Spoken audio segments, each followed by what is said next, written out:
Hello, everyone. I'm Jen Blatz from UX Research and Strategy, and we have a special interview today with John Sarmiento from Caraloop. And he's going to be presenting on August 26th about co-creation, an ode to co-creation. So as you can see on your screen right now, here is the QR code to RSVP to the event. It's on Eventbrite.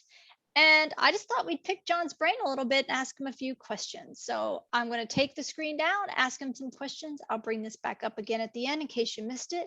So let's get started. John, hello. So nice to see you. Great seeing you, Jen. Thanks. So John, I'm seeing people on social media asking, is co-creation actually a user research method? What is your response to that? That is a very interesting question. So for me, I feel like I'm one of those people who it feels like with design and co-creation, it's more of a philosophy rather than a research method. But I can understand the case of co-creation as a research method. But to me, it's kind of a framing of how you approach understanding, which then again, it kind of sounds very esoteric when you say, what is a method even? So I guess to me, the way I see co-creation as more of a philosophy than an actual like black-white situation of this is a method, is that with co-creation, my personal definition is more of just the collaborative, very interpersonal aspect of making something, from the planning, from the interpreting, from the communication, and having so many different voices and perspectives involved, which sounds a lot like many of the design thinking methods out there. But one thing I really enjoy about this aspect of co-creation is that to me, it is a deliberate take on bringing in various stakeholders. It can be your more traditional sense of bringing in people from leadership into the design, data collection, and interpreting process. Or it could even be bringing in users, or in my experience in public health or in anthropology, bringing in community members to help inform the design, more of a participatory or community-based approaches, which ties to some elements of what I'll be presenting during my talk, is that there are aspects of bringing in a co-creation mindset to better understand how to make things useful, meaningful, and also taking into account what is the long-term impact that yourself as a researcher and your team are trying to create. So it's a unique sense of accountability of not just being an individual as a researcher, but seeing yourself as a researcher with a collective. That's what I love about the co-creation process, which I'll dive more into specifics later in the talk next week or 2 weeks. Yeah. All right, cool, John. So you mentioned your talk a little bit. What can people expect? Yeah, so to me, as the title is called, an ode to co-creation, like I will explain kind of my understanding of co-creation from providing some case studies and kind of my nuanced take on it based off like my training. Again, I mentioned public health, I mentioned anthropology, and that level of participatory community-based work. So I hope to use this presentation as a way to inspire research-minded participants to think about more of that collaborative nature, which is a very common theme that we hear from like the design community. But I kind of want to see what steps I can take it a little bit further, where we can think beyond the boundaries of things being such in a lab-based approach, but thinking a little bit, being okay with some of the complexity, the real world dynamics of how to run a research project that includes various stakeholders into a conversation. Like I really want to demonstrate that this type of research methodology, there isn't a template for it. They're just best practices.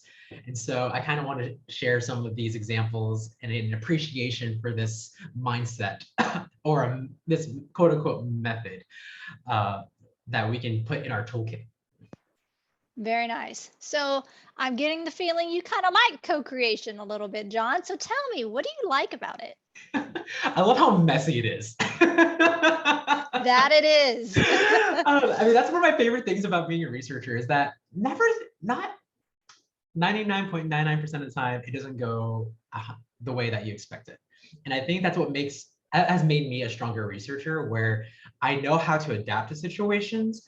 And in the co-creation process, when there's so many moving parts, like I mentioned earlier, you're bringing in other voices to help influence how the research data collection process goes. Not just the way of collecting data, but also informing what kind of questions are relevant, not just to me as just a researcher, but from different lenses, so that by the time we get the data, we can understand from different points of view to give a more holistic understanding. So this is kind of where it gets really messy. It can feel very unfocused, but in the presentation, I'll probably give some like tips to help center that conversation to keep it feeling like it's in scope. But I'll just say up front, this type of like, if you were to purely do a co-creative process in a very ideal world, it doesn't feel achievable. But again, this presentation is more of an appreciation of what are some elements of what are some of the scenarios and factors that have made co-creation related projects successful, or what are some learnings we can get from thinking in a multivocal way. Multivocal as in people coming from approaches from other perspectives and other modes of authority. So yeah, like I love how, whether you can call it like radical or you can call it very unconventional, I love challenging myself in those scenarios. So that's what I love about Very it. cool. Well, you mentioned something about tips, John. What tips and tricks are you going to give us in that talk? You know, I kind of gave a mini spoiler about it in my response to the previous question, but just embrace the messy. It's like, get ready to play in this sandbox, not with any tools, but just your hands. That's a tip I want to give, is like, make a sandcastle with just your hands in the sandbox. That's what it feels like at first, but knowing how to manage, conversations, being vulnerable, listening, intently, and kind of seeing that with a larger picture, but also seeing people's voices as their unique perspective, being able to go from the micro to macro. I think that's a very relevant skill, hard to master, but something that can help alleviate the ins and outs of doing a co-creation project. Awesome. Well, thank you, John. I am super, super excited about this talk.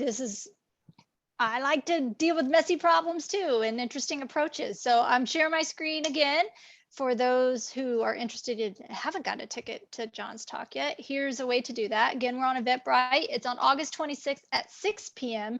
Central Daylight Time. So this is going to be a really cool topic. I'm really excited to learn about this. So thank you, John, for your time. I appreciate it. And yeah, I'll see you in a couple of weeks. Woo! Thanks, Jen. Thanks for having me. All right. See you later. Bye, all.